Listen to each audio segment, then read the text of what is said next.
Sa loob ng isang masikip na banyo ng isang sikat na restaurant, isang babaeng nakasuot ng simpleng uniforme ang nakaluhod habang naglilinis. Si Isabel, ang waitress na madalas utusan sa lahat ng mabibigat na gawain. Habang ang ibang staff ay nagpapahinga at nagtatawanan, siya ay inulan ng utos at pagmamaliit. Ngunit sa likod ng lahat ng ito, ay tahimik niyang kinimkim ang isang lihim. Anak siya ng mismong may-ari ng restaurant. Hindi siya narito para magyabang, kundi para matuto. At sa bawat araw ng pang-aapi ay lalong tumitibay ang kanyang paninindigan. Dahil darating ang araw na malalaman ng lahat kung sino talaga siya. At sa araw na yun ay wala siyang balak na gumanti, kundi itama ang mali. Mabilis na naglalakad si Isabel papasok sa restaurant. Maaga pa lang ay naroon na siya, tulad ng nakagawian. Tahimik lang siyang kumikilos, palaging nag-iisa at palaging nakayuko. Suot na ang uniforme ng waitress, isang simpleng puting blouse na medyo maluwag sa balikat at itim na palda na lagpas tuhod. Malinis siyang tignan, maayos at kahit walang makeup ay kapansin-pansin ang natural niyang ganda. Maputi si Isabel, may makinis at maamong muka, tila inosente at mahiyain ang ekspresyon. Ang maikli niyang buhok, bahagyang kulot sa dulo ay nakaipit ng mahigpit upang hindi makasagabal sa trabaho. Habang maingat niyang inaayos ang mga kutsara tinidor sa tray, ay pinipilit niyang hindi gumawa ng ingay. Gusto niyang matapos ang gawain bago dumating ang iba, ngunit hindi niya na yun naabutan. Bumukas ang pinto sa likod ng pantry, pabigla. "Ang bagal mo talaga, Isabel!" Sabi ni Carla, ang senior waitress na mukhang laging masama ang gising. Matangkad si Carla, payat, matalim ang mga mata, palaging nakataas ang kilay at parang laging galit sa mundo. May kalumaan na ang uniforme niya pero todo ayos pa rin ito. Mahigpit ang ponytail, naka-lip tint at may mabangong pabango na palaging nagpapahatching kay Isabel. Sumunod sa kanya si Mariz, morena at matangkad din. May matulis na baba at singkit na mata na parang laging nangmamata. "Kanina ka pa hindi mo pantapos? Diyos ko naman!" Sabay irap kay Isabel habang pinapaling ang ulo. "Kung mabagal ka pa man rin mamaya, ikaw na maglinis ng CR." Nakasunod naman si Jenny, mas pitit pero mestiza, makinis at laging nakakunot ang labi. Ang ngiti niya ay hindi kailanman totoo. Tumigil siya sa likuran ni Isabel at nakapamewang at pagkatapos ay pumalakpak ng mabagal. "Palakpakan natin si Isabel!" Sabi niya ng sarkastiko. "Best in effort, pero worst in results. Di ba ikaw ay nakabasag ng baso kahapon? Tapos ngayon nagmamagaling ka sa pag-aayos? Baka mamaya, buong tray ang isunod mong ibagsak." Hindi nagsalita si Isabel. Mahigpit ang hawak na sa tray. At bahagya siyang lumunok ng laway para hindi mapaiyak. Alam niyang hindi siya tinatanggap ng mga ito. Hindi siya nilalapitan kapag break time, hindi siya sinasama sa mga kwentuhan at madalas siyang pinagpapasapasahan ng mga gawaing ayaw ng iba.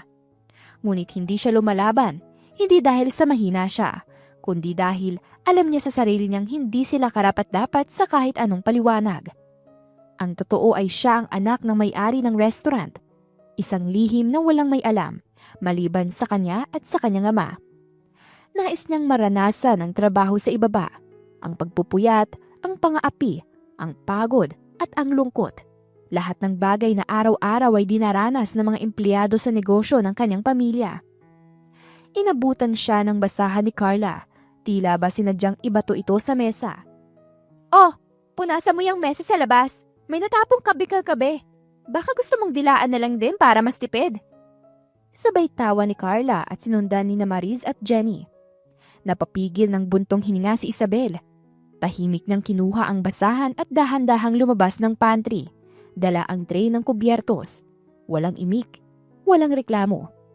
Ngunit sa mata niya ay dumaan ng isang tila babala. Hindi siya habang buhay mananahimik. Darating ang araw na malalaman nila kung sino talaga siya. At doon nila mararamdaman ang tunay na hiya sa ginawa nilang pangmamaliit. Nung tanghali, mainit ang hangin sa loob ng restaurant kahit pa todo ang aircon. Puno na ang mga mesa, kaliwat kanan ang mga order at bawat isang staff ay abalang-abala. Sa gitna ng lahat, Si Isabel ay panayang takbo mula kusina hanggang dining area, hawak ang tray ng mga pagkain. Halatang pagod siya, pawisan, pero hindi niya ito iniinda. Gusto niyang mapabilis ang trabaho at makatulong kahit papaano sa team, kahit palagi siyang itinuturing na pabigat. Isabel! Dali! Sigaw ni Carla mula sa kabilang dulo ng counter. Ilapag mo tong order sa table 7! Bilisan mo! Dali-daling lumapit si Isabel. Kinuha ang tray na puno ng pagkain at agad na naglakad papunta sa nasabing mesa. Ngunit habang naglalakad siya, ay sadyang sinalubong siya ni Jenny at bahagyang si Nico. Oh, dahan-dahan, baka mabagsak mo na naman. Sayang yung pagkain. Ani Jenny. Sayang ang sahod niya sa tulad niya eh. Dagdag ni Maris na hindi kalayuan sa lamesa. Pang-panglinis lang yan, hindi pangharap sa customers. Hindi sumagot si Isabel. Pinilit niyang maging maingat sa paglalakad habang nagpipigil ng luha. Alam niyang sinasadya talaga siyang apihin, lalo na kapag may maraming customers na nakatingin. Pagkalapag niya ng order sa mesa ay ngumiti siya sa mga customers. Enjoy your meal po, sabi niya ng mahinahon. Napatingin ang isa sa mga customer, isang matandang babae na may pamilyar na muka. Kumunot ang noo nito habang tinitingnan si Isabel. Miss, anong pangalan mo? Tanong ng ginang. Nagulat si Isabel, ngunit agad ding ngumiti. Isabel po. Parang kilala kita. Muling tinitigan siya ng ginang, ngunit hindi na nito itinuloy ang tanong. Tumango na lang si Isabel at mabilis na bumalik sa counter. Pagkarating niya ay sasalubungin na naman siya ng reklamo. Ano ba yan? Ang tagal mo? Sigaw ni Carla. Puro ngiti lang, alam mo. Trabaho ang kailangan dito, hindi pag-emote. Baka umaarte na naman yan mamaya. Iiyak na lang tapos sa absent. Ani Maris na tumawa ng malakas. Napakabagal na nga, tatanga-tanga pa. Bakit ba yan nandito? Bakit ba siya hinar? Taas kilay na tanong ni Carla. Baka kasi nilandi niya yung may-ari ng restaurant kaya natanggap siya dito. Sagot ni Maris. Tiningnan ni Carla si Isabel mula ulo hanggang paa. Sus! Hindi naman siya maganda. Mukha lang inosente pero nasa loob ang kulo. Nagtawanan ng dalawa. Hindi niya sinasagot ang pangaalipusta. Sa halip ay tinitingnan niya ang paligid. Sinusubukang intindihin ang bawat galaw ng restaurant. Paano ang sistema? Paano ang takbo ng orders? Paano nagko-cooperate ang staff? Kahit pa hindi siya tinuring na parte ng grupo, ay pinagmasdan niya ang lahat. Lahat ng ito ay bahagi ng plano niya. Hapon na nang matapos ang shift ni Isabel. Mabigat ang hakbang ni Isabel habang bumababa sa itim na SUV na sumundo sa kanya mula sa trabaho. Suot pa rin niya ang gusot na uniforme ng waitress. May bahid pa ng natuyong kape sa laylayan ng kanyang blouse, ngunit sa likod ng pagod niyang itsura ay naroon ang matalim na mga mata na punong-puno ng tiis at taktika. Pagbukas ng tarangkahan, bumungad agad ang malahardin na paligid ng mansyon. Malalawak na damuhan, ilaw sa mga puno at ang katahimikan ng gabi na tila napakakapal na maskara ng marangyang mundo na matagal na niyang kinabibilangan. Pagpasok niya sa malaking pinto ay sinalubong agad siya ni Manang Celia, ang mayordoma ng pamilya mula pa noong siya ay bata. Miss Isabel, kanina pa po kayo hinihintay ng ama niyo sa study room. Kumain na po ba kayo? Napabuntong hininga si Isabel. Ngumiti ang kaunti, ang ngiting mapanlin lang. Hindi pa Manang, pero huwag ka mag-alala. Busog na ako sa pagmumura nila sa akin sa restaurant. Nataranta si Manang Celia, ngunit sanay na siya sa ugaling palaban ng dalaga kapag sila lang ang magkasama. Alam niya ang totoo, na ang pagpapanggap ni Isabel na mahina at tahimik sa trabaho ay bahagi ng plano nito para makita ang kalakaran ng negosyo mula sa ibaba. Pasensya na po kayo, miss.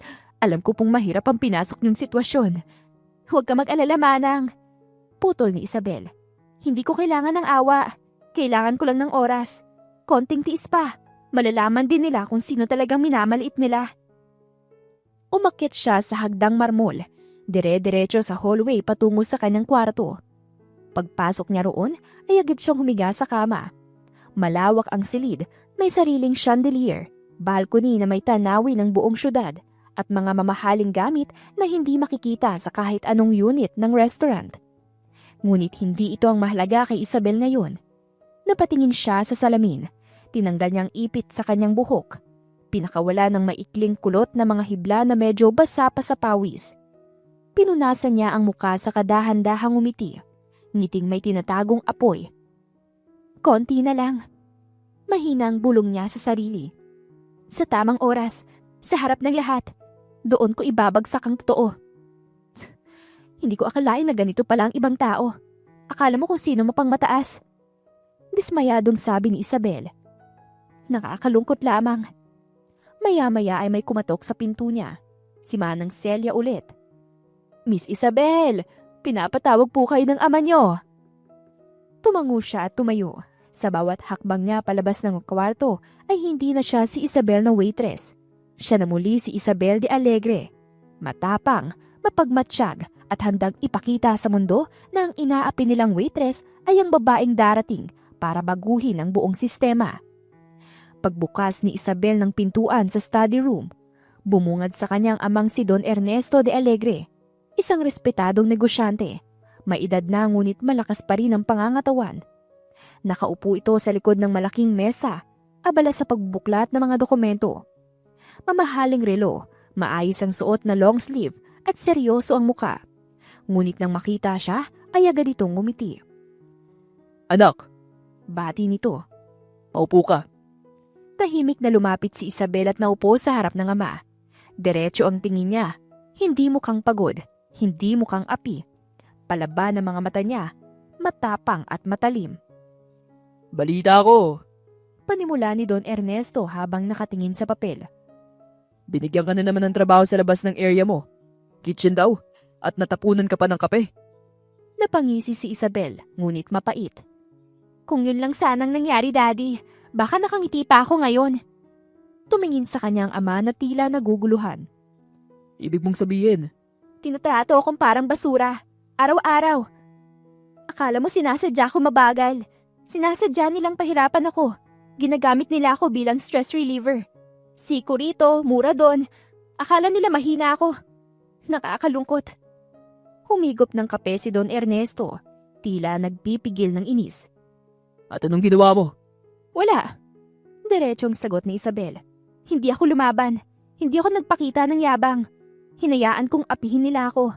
Gusto ko kasing makita kung gaano kabigat ang pakiramdam ng mga trabahador natin. Gusto kong maramdaman kung anong kinikimkim ng mga empleyado mo. Napatingin ang ama sa kanya. Seryoso na ngayon. At anong natutunan mo? Na hindi lang sistema ang problema, kundi ang mismo mga tao sa loob nito. Lalo na yung mga matagal nang nandoon. Akala nila sila na ang hari-trina ng lugar. Ginigipit nila ang mga bago. Kinakain nila ng buhay yung mahihina. At kung hindi ako yun, kung hindi ako ang anak mo, baka bumigay na ako. Tumahimik ang silid. Tanging tik-tak ng orasan ang maririnig. Gusto mo bang itigil ng pagpapanggap? Tanong ng ama. Umiling si Isabel.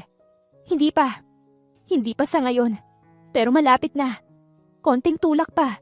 Konting sipa pa mula sa kanila. At doon ko ibubulgar ang lahat. Gusto ko makitang magmamakaawa sila. Gusto kong marinig sa kanila, sa sariling bibig nila ang salitang patawad. At pagkatapos, gusto kong iligtas yung mga katulad kong walang boses. Tila napangiti si Don Ernesto. May bahid ng pagmamalaki sa kanyang mga mata. Tumango ito at nagsalita. Yan ang gusto ko marinig mula sa magiging tagapagmana ko. Tumayo si Isabel at nagayos ng buhok sa kangumiti. Hintay mo, Dad. Pag bumagsak ang bomba, sa pangalan nating Di Alegre sila luluhod. Kung ano nais mo anak, re-respetuhin ko ang bagay na yun. Gusto ko muna makita ang mga ugaling meron sila, Dad. Tumango ang kanyang ama at nagpaalam na. Kinabukasan, maagang dumating si Isabel sa restaurant. Nakapusod ang kanyang buhok, suot ang malinis ngunit luma na niyang uniforme. Maganda pa rin siya sa kabila ng simpleng ayos. Maputi, maamo ang muka, ngunit bakas ang pagod sa ilalim ng kanyang mga mata. Wala pa mang bukas ang dining area ay abala na agad siya sa pag-aayos ng mga mesa. Sa kabilang sulok naman ay nagkakape sina Carla, Jenny at Mariz, mga senior staff na matagal na sa restaurant.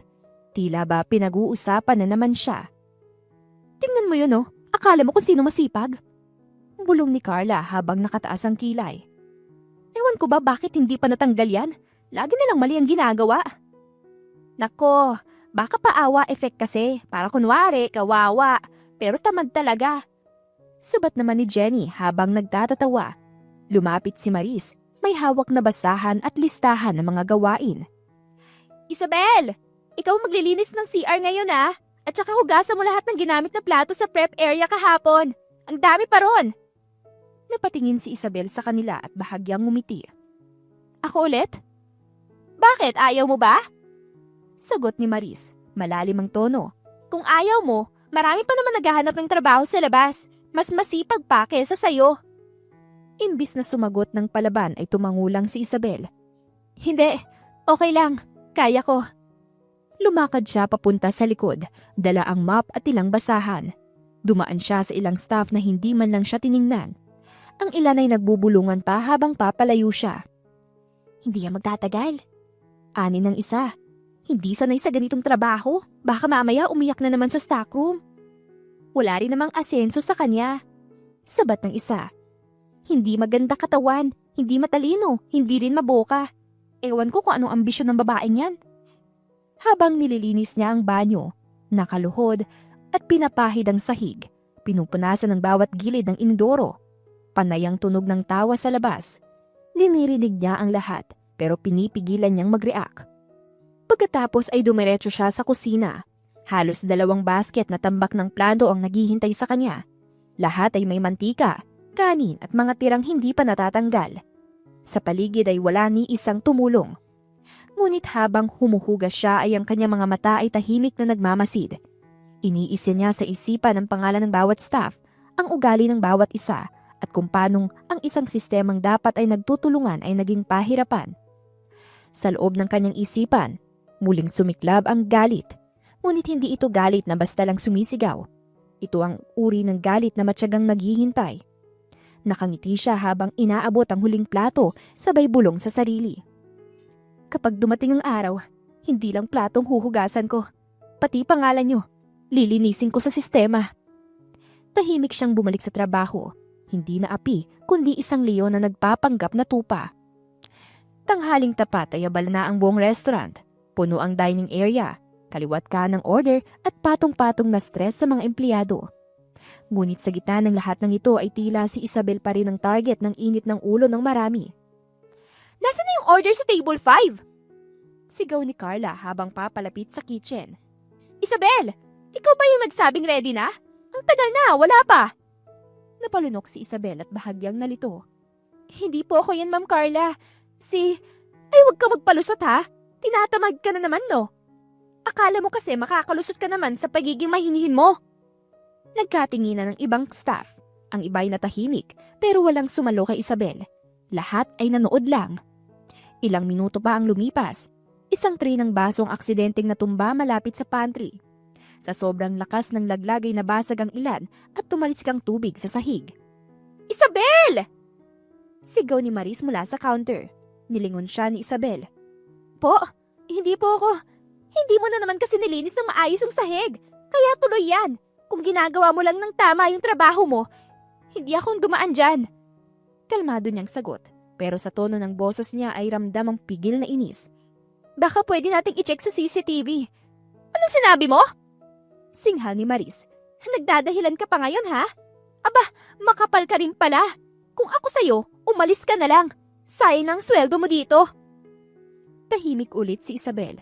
Tumingin siya sa paligid. Naghihintay ang lahat ng sagot mula sa kanya. Ang ilang staff ay kunwaring abala sa ginagawa pero nakikinig. Yung iba naman ay nangingiti pa at nag-aabang ng eksena. Ngunit hindi siya sumigaw. Hindi siya lumaban. Napangiti siya. Isang ngiting misteryoso. Tumangulang siya at lumapit sa basag na salamin. Maingat niyang nilinis ang mga bubog habang animoy walang pakialam sa mga insultong naririnig pa rin niya sa background. Pagkatapos ay dumiretso siya sa stockroom. Tahimik, walang ibang tao, pero dito ay tuluyang bumuntong hininga si Isabel. Tumalikod siya at isinandal ang likod sa pader at saglit na pumikit. Tama na siguro ang pagkakalungmok. Bulong niya sa sarili. Baka bukas, kailangan ko nang magpakita kahit konti. Binuksan niya ang phone niya. May ilang unread messages mula sa kanyang ama. Kailan mo balak ibunyagan totoo? Anak, hanggang kailan mo kayang tiisin? Hindi siya agad sumagot. Ngumiti lang siya habang tinititigan ang sariling refleksyon sa salamin ng lumang kabinet. Konti na lang. Paluluhurin ko silang lahat at manghihingi sila ng tawad. Naglakad siya palayo. Sa bawat hakbang niya palabas ng stockroom ay hindi na si Isabel na inaapi. Sa kabila ng lahat ng hirap at pang-aalipustang natanggap ni Isabel mula sa ilan sa kanyang mga kasamahan at maging sa ilang customer, nanatili siyang matatag. Hindi siya gumanti. Hindi siya bumaba sa antas ng mga taong walang ibang alam kundi ang manghamak ng iba. Ang tanging naging sagot niya sa lahat ay ang tahimik na pagsisilbi. Ang ngiti na kahit papaano ay pilit pa rin ginagawang totoo at ang kasipagan na naging kanyang sandata sa araw-araw. Isang hapon, habang abala si Isabel sa pag-aayos ng mga baso sa counter, pumasok ang isang lalaking agad na nakatawag pansin sa karamihan. Matangkad, maayos ang tindig at may suot na simpleng polo at slacks, pero halatang mamahalin. Ang bawat hakbang nito ay may kumpiyansa, tila sanay sa mundo ng negosyo at desisyong milyon-milyon ang nakataya. Good afternoon, sir. Welcome po. Bati ni Isabel habang lumapit sa bagong customer. Ngumiti ang lalaki at saglit siyang tiningnan. Mag-isa lang ako. May mere-rekomenda ka ba? Depende po sa gusto niyong mood, sir. Kung medyo comfort food, masarap po ang beef kare-kare namin. Pero kung gusto niyong magaan lang, pwede po ang grilled salmon with buttered vegetables. Napatingin ang lalaki sa menu saglit, pero mas tumagal ang tingin niya kay Isabel. Anong paborito mo? Napakunot ang noo ni Isabel. Hindi sanay sa tanong na yon mula sa customer. Ako po? Siguro po yung kare-kare. Then I'll try that. Sagot niya sabay abot ng menu. By the way, I'm David. Ngumiti si Isabel, ngunit hindi niya kaagad sinabi ang pangalan niya. Noted po, Sir David. Wait lang po at ipapasa ko po sa kitchen. Habang papalayo siya ay nakaramdam siya ng kakaibang pakiramdam. Hindi niya maipaliwanag kung bakit pero may something kay David. Hindi lang dahil sa itsura nito, kundi sa paraan ng pagkausap. Magaan pero malalim, maangas pero may respeto. Makalipas ang ilang minuto ay bumalik si Isabel dala ang pagkain.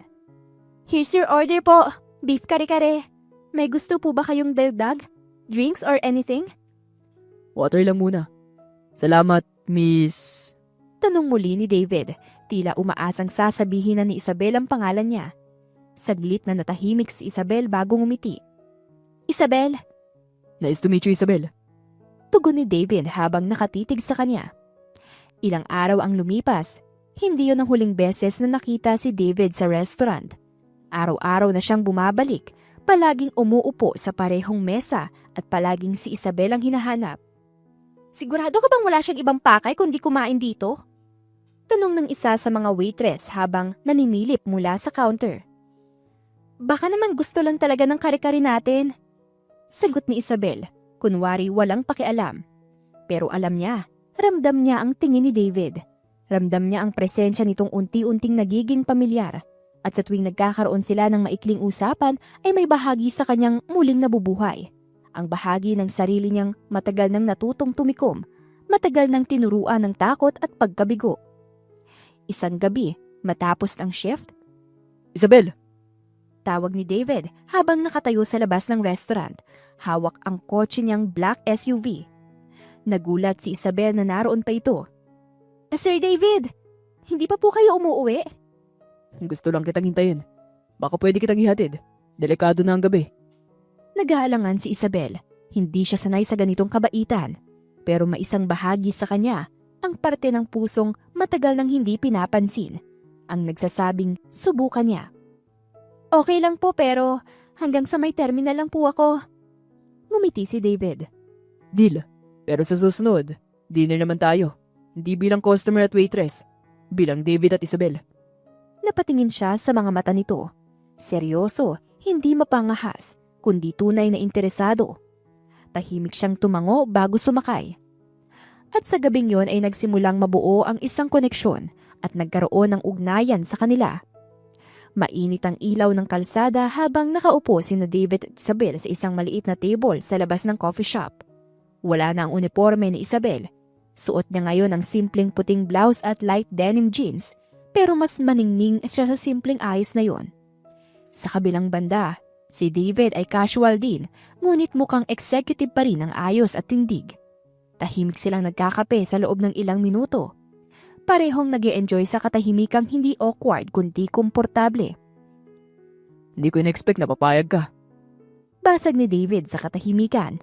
Napangiti si Isabel habang pinipihit ang tasa. Hindi ko rin in-expect na magpapasundo ko sa isang customer. Hindi lang ako basta customer, Isabel. Sagot ni David, derecho. Alam mo yan. Tumingin si Isabel sa kanya, derecho. Hindi siya yung takot at mahiyain. Isa na siyang babaeng natutong tumingin sa mata ng kahit sinong lalaki, kahit pa ganun kayaman o kaimpluwensya. Alam ko, at alam mong hindi ako madaling maniwala. Tumango si David. Kaya ako narito. Hindi para bilhin ng tiwala mo, kundi para patunayan kung karapat dapat ako dun. Sandaling katahimikan. Mayaman ka, David. Gwapo ka. Lahat ng babae pwede mong mapasagot. Wika ni Isabel. Pero ikaw lang ang gusto kong makilala. Sagot niya at hindi nagbibiro. Napatingin si Isabel sa kanya. May kung anong init sa dibdib niya. Hindi dahil sa kilig lang, kundi dahil sa respeto. Sa unang pagkakataon ay may isang lalaking hindi siya tinrato na parang dekorasyon lang sa gilid. Hindi siya nilapitan dahil lang sa itsura niya o sa lambing niya. Si David, lumapit dahil nakita niya ang pagkatao ni Isabel. Ang kasipagan, ang paninindigan, ang katahimikang may lalim. Maraming hindi nakakaalam kung sino talaga ako, David. Marahang sabi ni Isabel. Then let me find out, slowly, kung kailan pwede na. Pagka-uwi ay tahimik si Isabel habang nakaupo sa tabi ng bintana. Tinititigan niya mga ilaw sa syudad.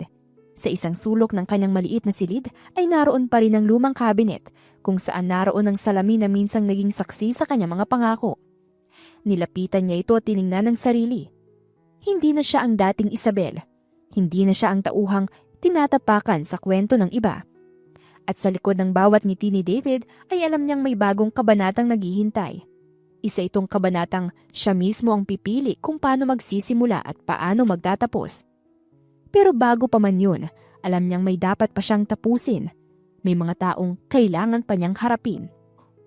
At ngayong may isang David sa tabi niya ay hindi para iligtas siya, kundi para sabayan siya ay mas buo na ang loob niya. Ang liyong bumubuelo sa handa ng pagsugod at ang mundo na dapat nang manginig. Mabilis ang galaw ng bawat empleyado. Maingay ang kitchen, sabay-sabay ang order at tila lahat ay may kanya-kanyang problema. Sa gitna ng kaguluhan ay kalmado pa rin si Isabel. Sanay na siya sa ganitong eksena. Hawak ang tray na may 3 baso ng iced tea ay mabilis siyang naglakad patungo sa table 10. Pero bago pa man siya makarating ay isang waitress ang biglang sumingit at sinadyang mabangga siya. Tumilapon ang tray. Nabasa ang kanyang uniforme pati sa higay kumalit ang inumin. Pasensya na, Isabel, di mo kasi iniwasan. Sarkastikong sabi ng waitress, sabay talikod at iniwan siyang pinagtitinginan ng mga customer. Tahimik lang si Isabel. Kinuha niya ang mga basong basag sa sahig at kinuha ang basahan at sinimulang linisin ang sahig. Kahit pa nararamdaman niya ang pamumula ng muka. Excuse me. Boses ni David na matalim. Lumingon ang lahat. Nakatayo siya mula sa kanyang mesa at nakatingin sa waitress na nang insulto kay Isabel. Ako mismo nakakita. Sinadya mo siyang banggain. I hope hindi kayo nagtuturo ng ganyang asal sa mga staff niyo rito. Halatang kinabahan ng waitress. Sir, sorry po. Sa susunod, siguraduhin mong may respeto ka pa sa kapwa mo. Kung hindi mo kayang gampanan ng trabaho mo ng may dignidad, mas mabuting maghanap ka na lang ng ibang larangan. Sir, hindi ganyan ang asal ng waitress. Baka kapag sa inyo nangyari ang ganyan, mahiya ka din. Inis na sabi ni David. Napatingin ang ibang customer at napahiya naman ang isa. Tumahimik ang buong paligid. Si Isabela hindi makatingin ng diretso kay David. Hinawakan siya nito sa braso at marahang itinayo. Okay ka lang? Tanong nito.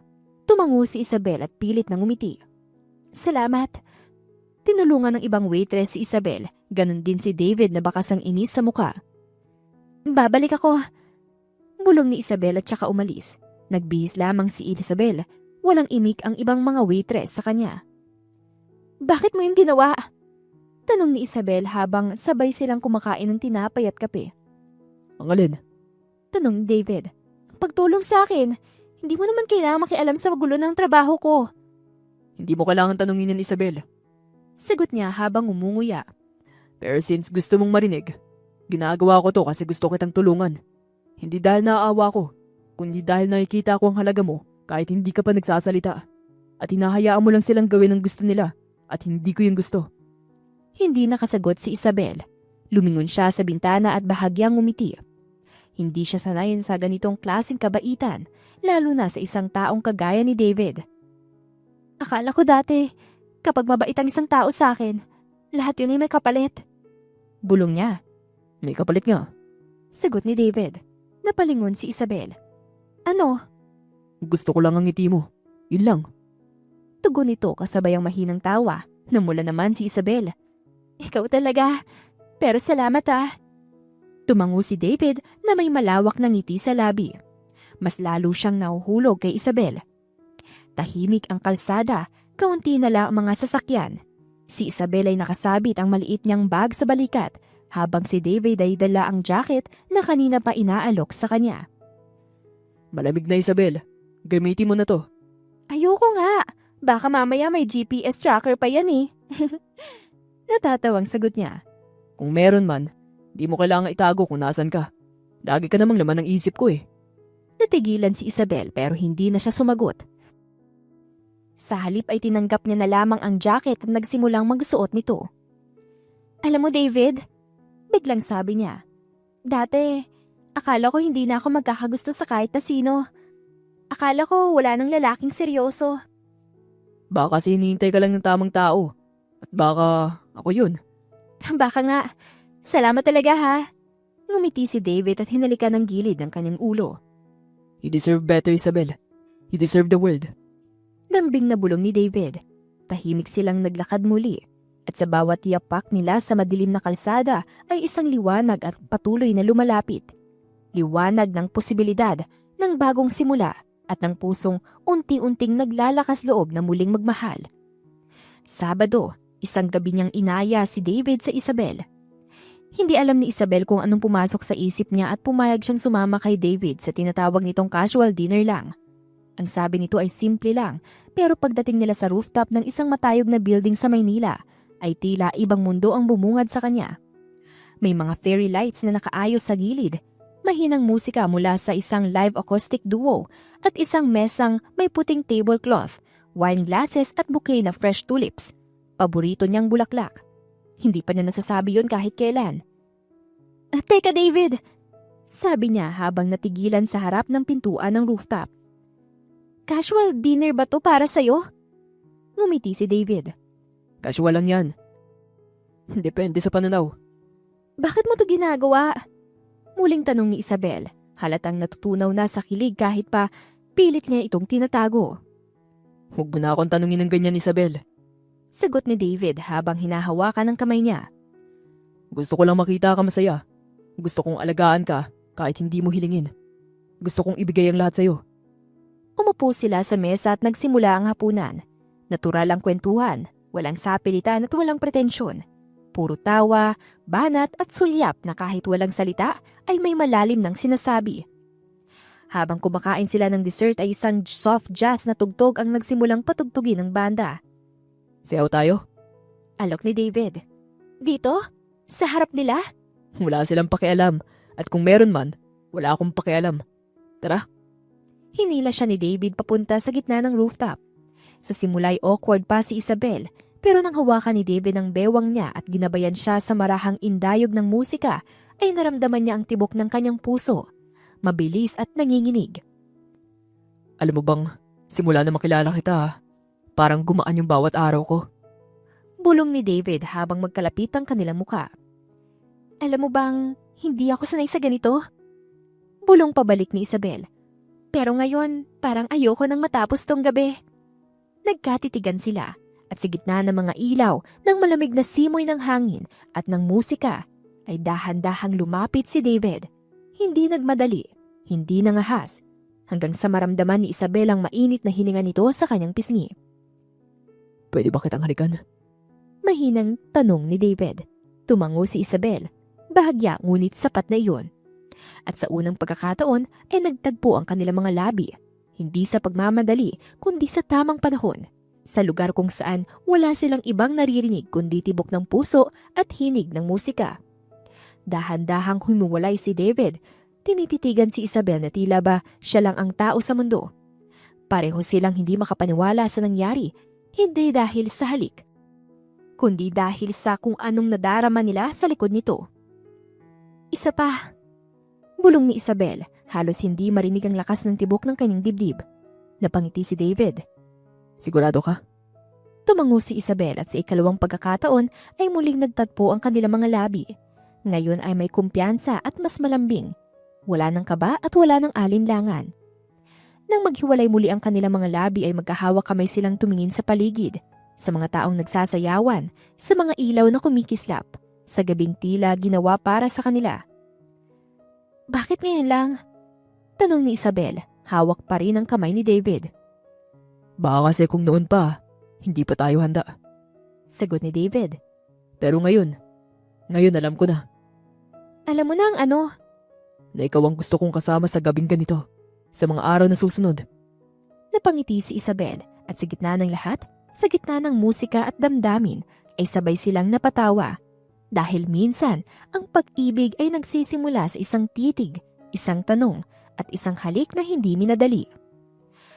2 linggo ang lumipas, mahigit 8:00 na ng gabi. Kakaunti na lang mga customers, pero ang staff ay patuloy pa ring abala sa paglilinis at pag-aayos ng paligid. Tahimik ang lahat, marahil dahil narinig ang balita na may darating na VIP para sa biglang inspeksyon.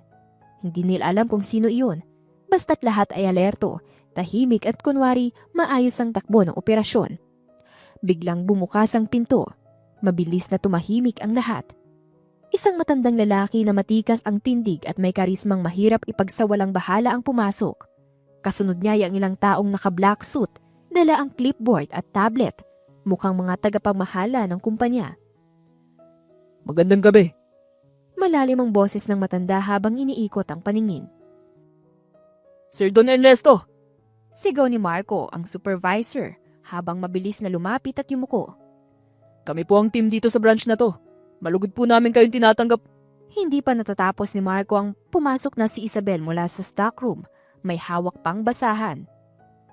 Isabel! Mahinang tawag ni Don Ernesto. Tumigil si Isabel sa paglalakad. Lahat ng staff ay biglang napatingin sa kanya. Anak, halika rito. Parang may sumabog na granada sa kalagitnaan ng restaurant. Lumingon ang lahat kay Isabel. Nakanganga, naguguluhan at hindi makapaniwala. Lalo na sina Trina, Marco at ilang waitress na madalas siyang siraan at pagalitan. Anak? Bulong nito habang hawak ang dibdib. Imposible! Dahan-dahang lumapit si Isabel sa kanyang ama. Tahimik siya pero ramdam ang bigat ng hakbang. Pagtapat niya sa harap ng kanyang ama ay marahan siyang niyakap nito. Ang tagal kitang hinayaan dyan, anak. Bulong ni Don Ernesto sa kanya. Gusto ko makita kung kaano kalalim ang ugat ng problema sa branch na to. Now I know. Dagdag pa niya sabay tingin kay Marco. Sir, I didn't know.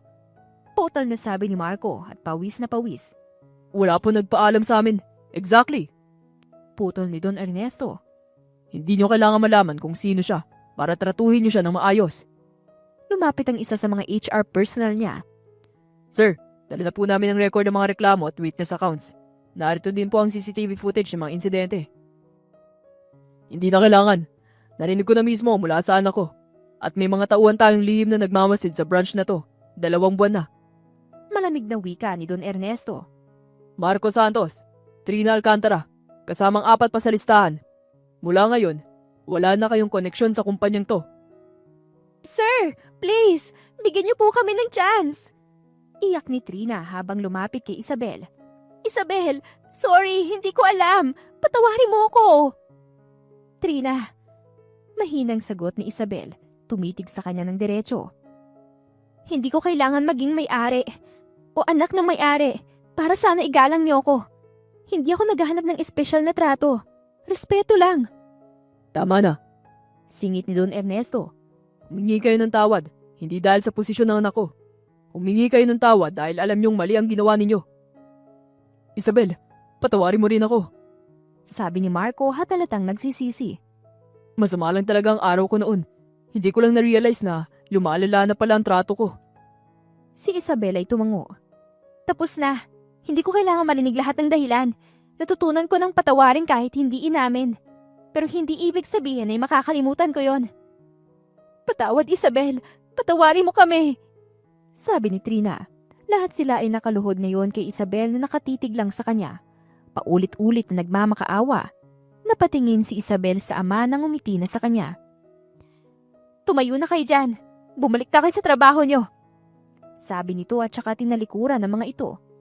Tahimik si Isabel habang nakaupo sa harap ng desk ng kanyang ama. Hawak niya ang isang mug ng kape pero hindi ito ininom.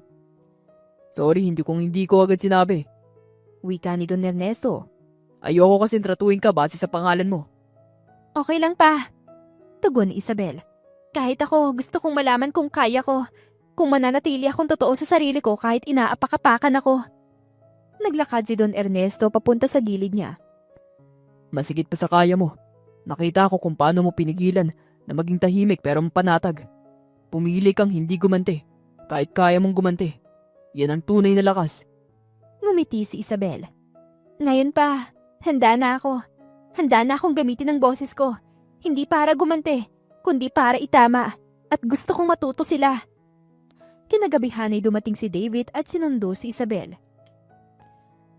Alam mo, dapat pala hindi ka Isabel ang pangalan mo. Biro ni David habang binubuksan ng kotse. Bakit naman? Tanong ni Isabel habang inaalis ang hairnet. Dapat, Isa Boss or Queen Isa. Yung tipong tatahimik ang buong lugar pag dumaan ka. Napatawa si Isabel. Yung tawang galing sa puso. Salamat David sa lahat. Sa paniniwala mo kahit hindi mo alam kung sino ako nung una. Lumapit si David at marahang pinisilang kamay niya. Isa lang ang alam ko. Mahal kita. Hindi dahil sa pangalan mo, kundi dahil sa puso mong lumalaban ng tahimik, pero buo. Ngumiti si Isabel sa katumingala sa bituin. At ngayon, wika niya, panahon ko na. Ako mismo magtuturo sa kanila. At sa gabing yun ay habang ang hangin ay malamig at ang bituin ay tahimik na kumikislap, ay isang bagong kabanata ang binuksan ni Isabel. Hindi na bilang taong kailangang magtiis, kundi bilang taong may kapangyarihang baguhin ang sistema. Kinabukasan, mainit ang aroma ng bagong lutong kape sa buong paligid. Maaga pa pero buhay na ang buong branch. Malinis, maayos at higit sa lahat ay tahimik na masigla. Naka-line up ang mga crew para sa kanilang daily briefing. Sa harap nila ay nakatayo si Isabel, naka-casual na uniforme, may hawak na clipboard at may kumpiyansang postura. Iba na siya ngayon, hindi na siya ang simpleng service crew na iniisahan. Siya na ang bagong manager ng restaurant. Good morning, team! Bati ni Isabel na may bahid ng ngiti. Good morning, Ma'am Isabel! Sabay-sabay na tugon ng staff, masigla at may respeto, hindi sa pilitan, kundi totoo. Pinagmasdan niya silang lahat. Ilan sa kanila ay bagong hire, ilan naman ay dating staff na binigyan ng pangalawang pagkakataon. Hindi niya ipinagkait ang forgiveness, pero sinigurado niyang accountability ay mananatili. Bilang manager, ayokong matakot kayo sa akin. Gusto kong maramdaman niyo na safe kayo magtrabaho dito. May respeto, may pagkakaisa, at higit sa lahat, may katarungan. Wika ni Isabel habang naglalakad sa harap ng grupo. Hindi ko ginapit ang pangalan ko para makuha ang posisyon na to. Nandito ako dahil napatunayan kong kaya ko. At gusto kong lahat kayo maranasan ding mapansin dahil sa sipag at integridad ninyo. Hindi dahil sa koneksyon. At sana respetuhin niyo ang isa't isa. Tumango ang mga staff. Ang iba ay napangiti at ang iba naman ay tahimik na naluha. Nilapitan siya ng isa sa mga bagong crew na si Marlon. Ma'am Isabel, salamat po. Sa inyo, pakiramdam namin. Tao kami rito. Napangiti si Isabel. Marlon, lahat tayo dito ay tao. At yun ang unang natin dapat tandaan bago tayo maging empleyado. Salamat po, Ma'am Isabel. Patawad po ulit. Ngumiti lang si Isabel kay Trina. Kinahapunan ay pumasok si David na may dalang iced coffee. Manager Isabel. Bati nito. Baka naman may time ka para sa isang break. Ngumisi si Isabel at umiling. Sige na nga, pero 5 minutes lang ha. Umupo siya sa tabi ni David sa maliit na lounge sa loob ng opisina. Tahimik silang nagkatitigan. Proud ako sa'yo. Wika ni David. Hindi ka naging boss na mapaghiganti. Naging boss kang makatao. Alam mo naman ako, sagot ni Isabel. Mas gusto kong baguhin ang sistema at hindi lang ang pagkatao ko. Kumapit si David sa kamay niya. At dahil doon, ay mas lalo kitang mahal. Ngumiti si Isabel, tahimik, kontento at matatag. Sa wakas, siya na ngayon ang nagbibigay ng direksyon, hindi lang sa sarili niyang buhay, kundi pati na rin sa mga taong minsang katulad niya. Tahimik, kinakaya lang ang sistema. At ngayon ay siya na ang may hawak ng sistema pero hindi ito marahas, isa na itong sistemang may puso. Mabilis na lumipas ang buong araw. Tahimik si Isabel habang nakaupo sa opisina. Hawak ang isang tasa ng malamig ng kape at nakatitig sa checklist ng bagong delivery. Hindi pa rin siya sanay sa titulong manager pero ginagawa niyang lahat para maging patas, disiplinado at makatao sa lahat ng empleyado, baguhan man o hindi. Habang pinagmamasdan niya ang staff sa labas, ay napansin niyang may 2 taong papalapit sa pintuan ng opisina. Sina Trina at Mariz, dati niyang kasamahan na hindi siya tinatantana ng pagmamaliit noon. Bahagyang kumabog ang dibdib ni Isabel, ngunit agad siyang bumuntong hininga at tumayo. Pagkabukas niya ng pinto, ay saglit ng tahimik ang bumalot. Ano yon? Tanong niya, mahinahon ng tono. Nagkatinginan sina Trina at Mariz. Kita sa mukha nilang may kaba, ngunit determinado. Si Trina ang unang nagsalita. Isabel! Ma'am Isabel! Pwede ka ba naming makausap sandali? Hindi agad sumagot si Isabel. Tinitigan lang niya ang dalawa saka tumango ng dahan-dahan. Tumalikod siya at bumalik sa loob ng opisina at naiwan silang nakasunod. Tahimik silang naupo. Si Mariz ay nakayoko habang si Trina naman ay pilit na lumalakas ang loob. Alam naming huli na po para dito. Panimula ni Trina. Pero gusto lang sana naming humingi ng tawad. Hindi nagsalita si Isabel. Tahimik lang siyang nakikinig. Alam po namin hindi naging madali para sa inyo ito. Pero mas pinahirap pa namin. Patuloy nito. Baka sa tono niya ang pagsisisi. Hindi mo naman kami sinaktan. Hindi ka nagalit sa amin. Tinanggap mo pa din kami. Kahit na ang laki ng kasalanan namin. Biglang sumingit si Mariz. Paos ang boses. Sorry, Ma'am Isabel. Lagi kitang pinagsasalitaan ng masama noon. Inaamin ko. Minsan sinasadya ko. Akala ko dahil bago ka, mas madali kang tapakan. Pero hindi ko alam na. Hindi na natapos ito. Naluha siya at mabilis na pinahid yun ng palad. Ngayon, nakita namin kung gaano kakaayos magtrabaho. Kung gaano kakabuting tao. Tapos, yun pa pala. Ikaw pa pala yung anak ng may-ari. Dagdag pa nito, bakas ang sakit sa boses. Pero kahit na hindi ka anak ng may-ari, mali pa rin ang ginawa namin. Wala kaming dahilan. Tiningnan ni Isabel ang dalawa. Hindi siya galit, hindi rin siya umiyak. Kalmado lang, ngunit dama ang lalim ng emosyon sa likod ng kanyang katahimikan. Minsan, iniisip ko, bakit kailangan ko pa kayong intindihin? Marahang sabi niya. Pero alam ko rin na kung ako yung naging ganyan, gusto ko rin bigyan ng pagkakataon. Nagkatitigan silang tatlo. Pero, dugtong ni Isabel, hindi sapat ang sorry para kalimutan ng lahat. Hindi ko kayo masisisi kung patuloy kayong sisipagin para bumawi. Pero sana, hindi na lang sa akin kayo maging mabait, kundi pati rin sa iba. Tumango ito ng mariin. Opo, sumpa ko Isabel, magbabago kami. Opo, Ma'am Isabel. Dagdag ni Mariz at tumingin na rin sa wakas. Salamat kasi kahit kailan hindi mo kami pinahiya. Kahit kaya mo naman. Tahimik na tumayo si Isabel at huminga ng malalim. Bukas ng umaga, pareho kayong assign sa front. May bagong delivery. Kailangan ko ng taong mabilis kumilos. Napangiti si Trina, bakas ang ginhawa sa muka. Sige po, gagawin namin ang lahat. Tumango si Mariz. Kita-kita tayo bukas maaga. Habang lumalabas ang dalawa ay naiwan si Isabel na nakatingin sa kanila. Hindi siya gumanti, pero sa panahong yun ay mas makapangyarihan ang pagpili niya na maging maayos kesa sa pagpilit niyang maghiganti. Ang dating Isabel na inaapi, ngayon ay isang taong may tinig, respeto at dangal. At sa kanyang pamumuno, ay sisiguraduhin niyang walang ibang Isabel ang kailangan danasin ng pinagdaanan niya noon. 2 linggo ang makalipas, maaga siyang dumarating, mas maaga pa sa opening. Sinisigurado niyang malinis ang kusina, maayos ang inventory, at higit sa lahat ay nakangiti ang bawat empleyado bago magsimula ang araw. Sina Trina at Mariz, malayo na rin ang inabot. "Ma'am, nakaayos na po ang lahat sa front." Bungad nito, tuwid ang tindig, may kumpiyansa pero may paggalang.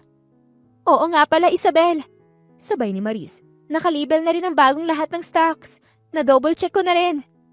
Isang tahimik na tangulang ang isinagot ni Isabel, ngunit may kaunting ngiti sa gilid ng kanyang labi. Maliit na bagay, pero para sa kanila, sapat na yun para matuwa. At si David? Hindi rin nawawala. Lagi siyang dumadaan. Minsan may dalang kape, bulaklak, pagkain, o kaya naman ay inaaya si Isabel na mag-date. Manager Isabel, Biro nito isang gabi habang magkasama silang dalawa. may oras ka ba sa Sabado? Gusto sana kitang yayain. Huwag ka maglala, hindi business meeting. Napatingin lang si Isabel at nagkunwaring seryoso. Depende. May tanong muna ako." Anything? Mabilis na sagot ni David, sabik na sabik.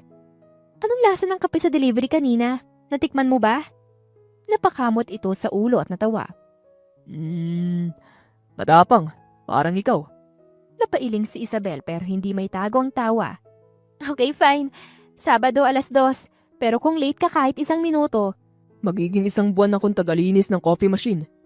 Putol ni David at ngingiti-ngiti pa. Deal. At dumaan ang mga araw. Hindi man biglaan ng lahat ng pagbabago, pero bawat galaw ay may saysay. Si Isabel, ang dating kinukutya, ngayon ay huwaran ng respeto. Sa kanyang pamumuno ay hindi lang siya nagtayo ng istriktong sistema, kundi ng kultura ng malasakit at pagkapantay-pantay. At habang pinapanood niya ang team niya, nagtatawanan habang naglilinis, habang si David ay sinasadyang sumemplang ng tray para magpatawa. Napangiti si Isabel. Hindi dahil perpekto na ang lahat, kundi dahil sa wakas, nahanap niya ang lugar kung saan hindi na kailangan magsigaw para marinig o magiganti para maparamdam. Ang kailangan lang ay maging matatag, maging patas at maging tao. Saktong 2:00 na nang dumating si Isabel, naka-white blouse at faded jeans. Simple lang pero lutang na lutang ang ganda niya. Wala siyang masyadong makeup pero yung confidence niya ang pinaka nakakasilaw. Nasa may entrance pa lang si David, nakaupo at may dalang bouquet ng sunflowers. 5 seconds early. Bungad niya, sabay tayo at abot ng bulaklak. Impressive. "Alam mo, akala ko talaga malilate ka." Sagot ni Isabel sabay kuha ng bulaklak. "Kaya lang, disappointed ako. Wala tuloy akong rason para pagalitan ka." Paano pwede mo namang pagalitan kahit wala akong kasalanan? Sabay kindat ni David. Baka type mo lang talaga akong sermonan. "Ang kapal na mukha mo." Sabay irap ni Isabel pero hindi maitago ang ngiti. "Saan ba talaga tayo pupunta?" Ina-assume mo may plano ko? Kunwari gulat si David. Akala ko kasi picnic lang tayo dito. Tapos ikaw yung magdadala ng pagkain. Teka lang ha, ako pa talaga? Kunwari offended si Isabel. "Date mo to, tapos ako magdadala ng pagkain?" Bakit hindi mo ba alam? Bulong ni David habang inilapit ang muka. Pag seryoso na, 50-50 dapat. Partnership. Ikaw magdadala ng pagkain. Ako, dadala ng mukha kong pogi. Hindi na napigilan ni Isabel ang pagtawa. "Ay Diyos ko, grabe ka ha?" Habang naglalakad sila palibot sa garden ay panay ang asar at kulitan. Pumunta sila sa isang table sa ilalim ng malaking puno. May picnic set up na pala roon. May dalang maliit na basket si David. "Don't tell me, ikaw ang nag-prepare nito?" Tanong ni Isabel na nakakunot noo. Siyempre hindi. Sagot ni David. Yung mama sa bakery sa kanto, siya ang tunay kong love. "Grabe ka, niloloko mo pa ako eh." Sabay kurot ni Isabel sa braso nito. Aray! Sigaw ni David pero tumawa lang. Okay, fine. Ako to. Pinaghirapan ko to. Pero wag mong asahan na masarap ah. Basta, wag mo akong iwan pag natikman mo na yan. Tinikman ni Isabel ang tinapay. Napatigil siya. Bakit ka napatigil? Tanong ni David, biglang seryoso. Masama ba? Lasang, "Masarap!" Putol ni Isabel. "Hindi ko inekspekto. Seryoso. Hindi lang pala puro yabang yung meron ka." Teka, may recording ka ba? Pwede bang humingi ng copy? Gusto kong i-play tuwing malungkot ako. Masarap daw ako. Yung gawa ko. Sorry. Sinabuyan siya ni Isabel ng tissue pero parehong natawa. Matapos kumain ay naglakad sila palibot ng garden. Tila natural lang ang lahat, walang pilitan. Tuloy-tuloy ang kulitan. David! Tawag ni Isabel habang tumitingin sa malayo. Bakit mo pala lagi akong inaasar? Lumapit si David. Kasi masaya ako pag naiirita ka. Tapos kapag umiti ka, parang panalo na ako sa araw. Tahimik si Isabel pero lumingon siya at hindi inaasahan ni David na may sagot siyang bumalik. Kung sabihin ko kaya sa'yo na minsan hinahanap-hanap ko rin yung pang-aasar mo. Nagkatitigan silang dalawa, sandaling katahimikan at sabay silang napatawa, parang sabay ding kinilig. Grabe ka, Sabi ni David. sasabog ang puso ko. Huwag kang ganyan, Isabel. Baka mahalin kita lalo. Di wag. Sabay talikod ni Isabel pero haltang ngiti-ngiti. Tumakbo si David pauna at hinarang ang daanan niya. O teka, bawiin mo yun. Gusto ko ng go signal. Wala pa nga tayo, make-out scene na agad? Signal na agad? Ganun na. Sabay lapit ni David. Pag dumating ang tamang timing, hindi ako magpapaalam. Hindi sumagot si Isabel pero hindi rin siya umalis. At sa ilalim ng mga dahon ng puno at habang nagtatawanan ng isa't isa, ay nagsimulang isang bagong pahina. Hindi lang ng pagpapatawad, kundi ng pagmamahalan. Linggo ng hapon sa bahay ni Isabel. Anak, may bisita ka yata. Tawag ni Don Ernesto habang nakasilip sa bintana. May hawak pang planggana ng hiniwang mangga. Nakabarong pa oh. Baka taga Meralco yan. Baka putulan tayo. Sumilip si Isabel mula sa kusina. Barong? Kinakabahan siya agad. At yun na nga, nasa gate si David. Nakabarong, may dalang kahon ng cake at parang pinagpapawisan ng malamig sa gitna ng April heat. David? Ano yung suot mo? Sigaw ni Isabel habang papalapit sa gate. Ano pa nga ba? Formal na paniligaw. Baka kasi strict ang tatay mo eh. Gusto kong maging presentable. Sagot ni David habang pinagpapawisan ng pawis. Alam mo yung sabi sa TikTok? Impress the dad first, bago ang anak? Hindi TikTok ang basihan ng buhay, David. Sagot ni Isabel, humihikbi na sa tawa. Binuksan niya ang gate at pinapasok si David. Diretso agad ito sa sala at may script pang hinanda. Pagpasok nila ay si Don Ernesto ang nasa upuan. May hawak ng tabako na hindi naman sinisindahan. Pang-estilo lang daw kapag may manliligaw. Ako po si David Masarap. Malang anak ninyo. Bunga ni David, parang Boy Scout. Nagpunta po ako para magpakilala ng formal at para humingi ng permiso sa inyo. Dahil gusto ko pong ligawan ng anak ninyo. Mali po pala. Nanliligaw na po ako matagal na. Gusto ko lang pong magpaalam sa inyo. Tahimik si Don Ernesto. Tumingin lang ito kay Isabel sabay kuha ng isang manggang hiniwa. Kumain ka muna. Sabi niya kay David sabay abot ng platito. Salamat po. Nahihiyang sagot ni David. Habang kumakain, ay biglang bumagsak ang kutsara ni David sa sahig. Yumuko siya para pulutin ito, sabay sabing, Pasensya na po. Hindi ko sinasadyang ma-fall. napatingin si Don Ernesto, tahimik. Si Isabel, napatakip ang muka. Oh my God! Kay Isabel. Dagdag ni David habang napapangiti. Si Don Ernesto ay hindi pa rin kumikibo. Nilunok ang mangga, sabay nagtanong. May trabaho ka ba? Opo. May sarili akong business. May tech company po ako. Startup pa lang pero lumalaki na. Magkano kinikita mo sa isang buwan? Seryosong tanong ng ama. Depende po sa project pero mas malaki ba yan kaysa sa kinikita ng anak ko? Nagkatinginan sila ni Isabel. Napakagatlabi si David. Hindi po. Tapat niyang sagot. Pero kahit kailan, hindi ko balak tapatan ng halaga niya. Kasi alam kong wala akong panalo. Pero kaya kong patunayan na karapat-dapat ako. Tahimik ulit si tatay. Kumuha ng mangga at ngumiti ng kaunti. Hindi ka pala basta-basta ah. Marunong ka ring sumagot. Sabay tingin kay Isabel. Anak, ipaghiwa mo nga ito ng mangga. Mukhang dito pa ito matutulog. Pa! Sabay nilang sigaw ni Isabel. Baka abutin ng gabi ang sakakakwento yan. Sabay tawa ni Don Ernesto. Huwag kayo mag-alala, mababaw lang ako. Basta huwag mong paiyakin yung anak ko, David ah. Hindi po. Mabilis na sagot ni David. Yung sarili ko lang pong iiyakan kung sakaling mawala siya. Si Isabel, nakangiti pero nahihiya, natatakot pero kinikilig, at higit sa lahat ay hindi makapaniwala. Habang kumakain sila ng mangga ay nagsimula na ang kwentuhan. Si David ay todo effort sa pagsagot. Si Don Ernesto ay todo tanong. Si Isabel, todo iwas ng mata pero sa totoo lang ay todo din ang kilig. Sa huli ay habang paalis na si David ay sinabihan siya ni Don Ernesto. Sa susunod, huwag ka na magbarong. Ang init oh. Tumingin ka nga sa salamin. Mukha kang ikakasal. Hindi ba po ngayon? Sagot ni David sabay ngiting pilyo. Pero kung ako ang tatanungin, gusto ko pong kayo maghatid kay Isabel sa altar sa balang araw. Tumawa si Don Ernesto. Tumawa din si Isabel pero sabay palo kay David gamit ang throw pillow. Aba, uwi ka na nga. Ilang buwan ang nakalipas. Mainit ang hapon pero sa loob ng restaurant ay ramdam ang malamig na simoy ng pagbabago.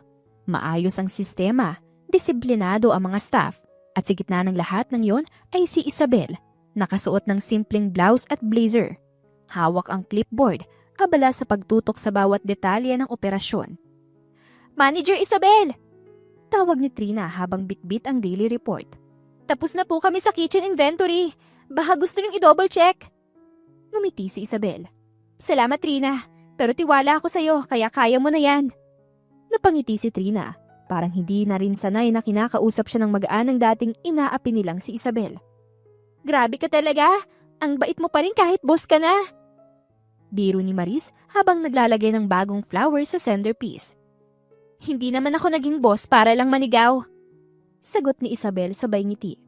Naging boss ako dahil siguradong walang Isabel na madadapa gaya ng dati. Nagkatinginan sina Maris at Trina. May halong hiya at pasasalamat sa mga mata nila. Noon ay hindi nila maintindihan si Isabel, pero ngayon ay hindi nila ma-imagine ang lugar na wala siya. Sa loob ng restaurant sa may harapan, isang pulang kotse ang huminto. Bumaba si David na may dalang paper bag at bouquet ng sunflower. Nakapolo lang siya at jeans, pero parang pinlansya ng oras ang bawat detalye niya. Pagpasok niya sa restaurant ay agad siyang sinalubong ng pamilyar na ngiti. Late ka! Bungad ni Isabel habang nakatukod ang isang kamay sa bewang. Traffic. Sagot ni David habang inaabot ang bouquet. Pero hindi sapat ang traffic para pigilan ako makita ka. Napailing si Isabel. Alam mong hindi na uso ang mga linyang yan na parang panteleserye. Di sige. Sagot ni David, pasimpleng inilalagay ang paper bag sa counter. Ito na lang. Gatas, tinapay at saka chocolate crinkles. Yung paborito mong pampatanggal ng inis. Napatingin si Isabel sabay mahinang natawa. Nakakaasar ka pa rin. Pero sige na nga, medyo nakakahilig. Aba, progress. Sagot ni David. 1 taon ng panliligaw. Finally, umamin ka na. Hindi pa kita sinasagot, David. Alam ko. Pero yung medyo nakakakilig. Para na ako nanalo sa loto. Naglakad sila papunta sa maliit na lamesa sa sulok.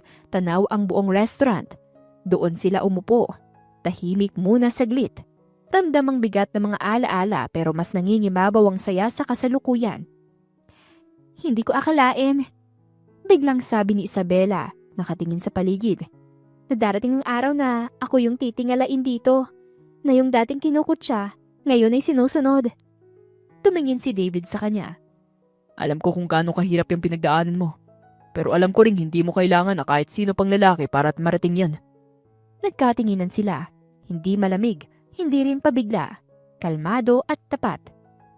Pero kung sakaling may darating, dugtong ni Isabel.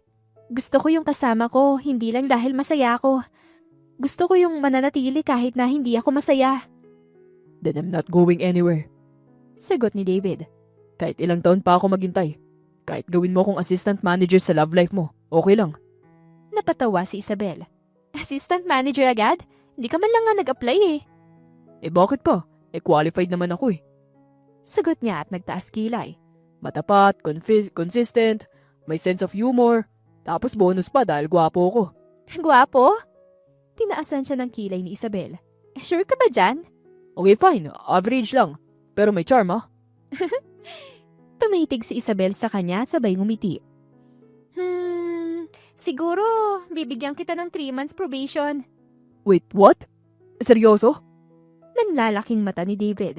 Tumango si Isabel pero nakangiti. Probationary boyfriend, kapag bumasa ka, may chance ka na ma-regular. Tumayo si David bigla at tuwang-tuwa. Yes, Manager Isabel. Hindi niyo po pagsisisiyan ang pag-hire niyo sa akin. Hindi pa kita hinahire, David. Nakakainis ka na agad. Natatawang sagot ni Isabel. Pero sa likod ng bawat biro, bawat sulyap at bawat tawa, alam nilang pareho ang dating Isabel na binabaliwala, ngayon ay mahalaga. Hindi lang niya natagpuan ang respeto ng kanyang mga katrabaho, hindi dahil nabawi ang dignidad ng muntik nang mawala. Natagpuan din niya ang isang taong handang manatili.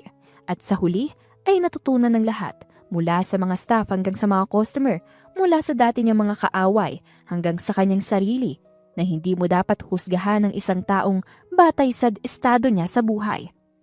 Dahil minsan, yung tahimik ay siya palang may pinakamatatag na tinig. At yung inakala mong mahina, ay siya pala ang magiging dahilan kung bakit titino ka. Isang buwan makalipas, nakatayo si Isabel sa labas ng cafe, naka-cross arms at tila ba laging ready magpatawag ng emergency meeting. Pero ibang aura niya ngayon, may ngiti sa labi niya. Hindi yung formal at pang-customer lang, kundi yung totoo. Yung ngiti na hindi niya napapansin na unti-unti na palang lumalabas tuwing may isang taong kasama siya. At dumating nga iyon, si David. May hawak na paper bag at mukhang may bagong pakulo na naman. Hoy, probationary boyfriend! Bungad ni Isabel, kunwari seryoso. Nalalapit ng evaluation period mo. Hindi na ako kinakabahan. Sagot ni David sabay abot ng paper bag. Pero baka makatulong tong pasalubong. Favorite mong strawberry cheesecake galing pa sa kabilang city. Sinusuhulan mo ba ako? Kunot noong tanong ni Isabel pero tinanggap pa rin ang bag. Sa tamang paraan. Kindat ni David. Napangiti si Isabel pero sa gitna ng biruan ay biglang sumeryoso ang tono ng kanyang tinig. Alam mo David, totoo yung sinabi ko dati. Bibigyan lang kita ng chance kung talagang ipapakita mong seryoso ka. Tumingin si David sa kanya at medyo natigilan. Akala niya mag-a-apply lang siya ng charm. Kaunting jokes at sweet gestures. Pero sa loob ng isang buwan ay napagtanto niyang hindi madali makuha ang puso ni Isabel. Hindi dahil suplada ito, kundi dahil dati na itong sinaktan at tinapakan. Kaya ngayon ay doble-dobleng ingat ang kailangan. Totoo yun. At alam ko yun. Sagot ni David. Pero isa, gusto kong malaman mo. Legit ako. Napalingon si Isabel at napakunot ng noo. Legit? Oo. Legit kang sinagot mo ko. Legit akong umasa. Legit to, Isabel. Hindi to pa-cute. Hindi to biro. Napatawa pa siya. Wow! Big words from Mr. Assistant Manager of Love. Ngumisi si David. Gusto ko na nga ma-promote kung pwede lang.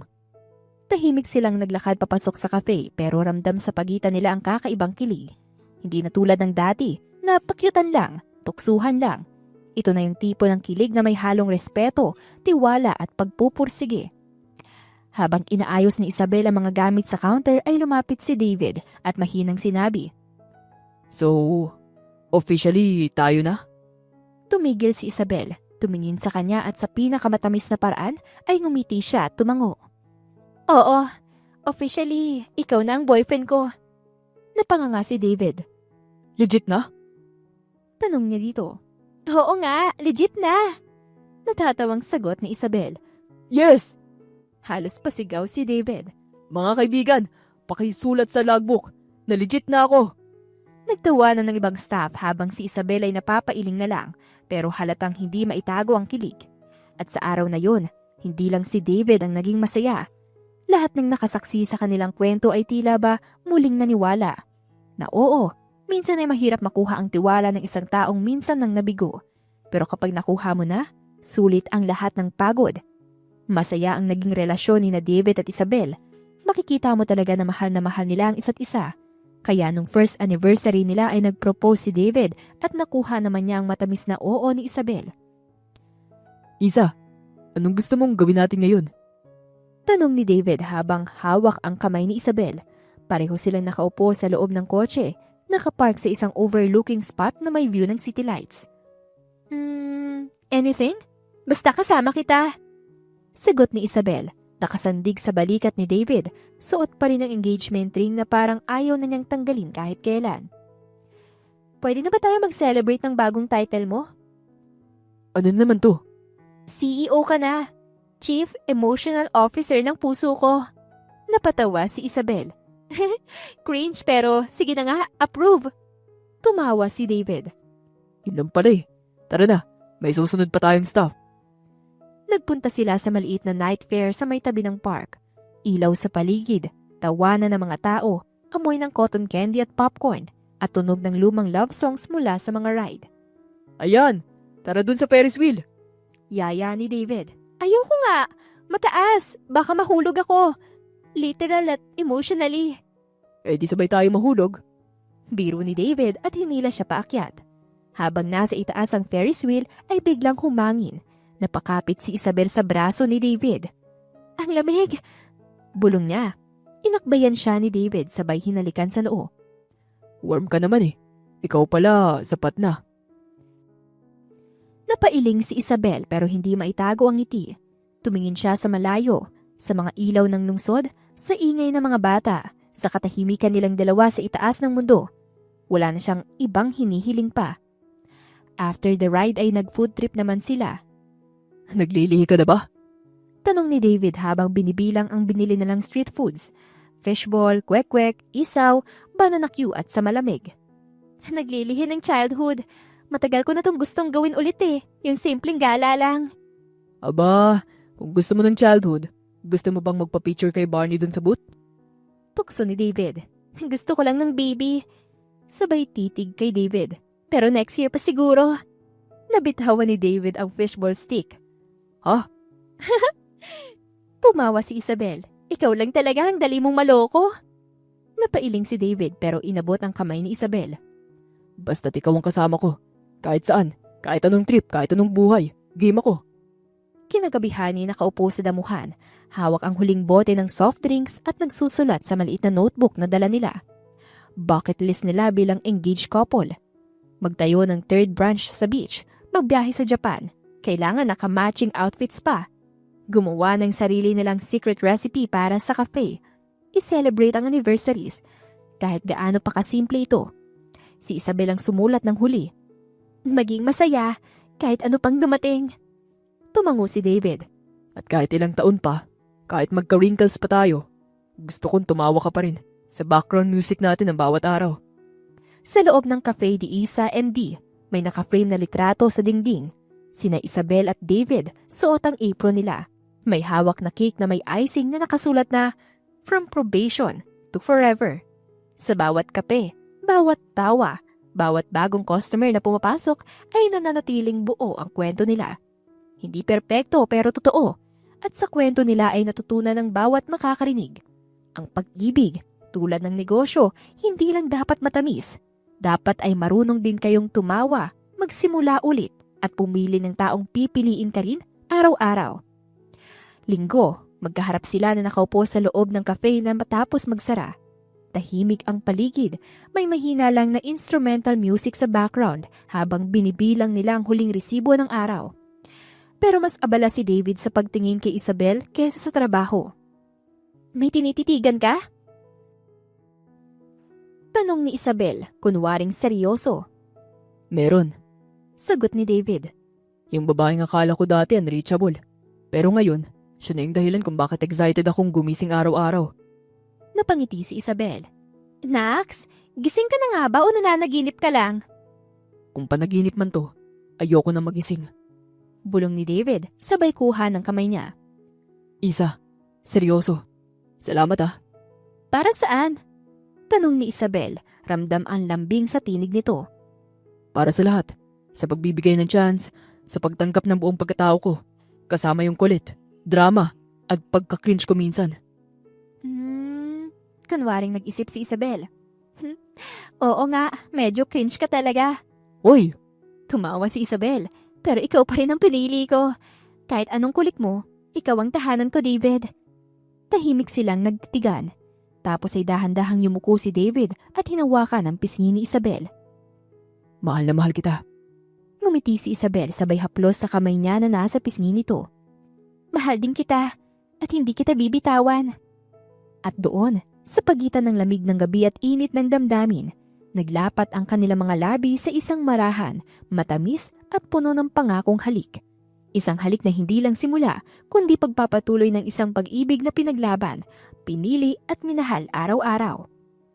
At dito na po nagtatapos ang kwento natin sa araw na ito. Maraming salamat po sa inyong patuloy na pagsubaybay at pakikinig sa mga kwento namin dito sa Siren Radio. Muli, ako po si Miss Demi. Hanggang sa muli nating kwento. Maraming salamat!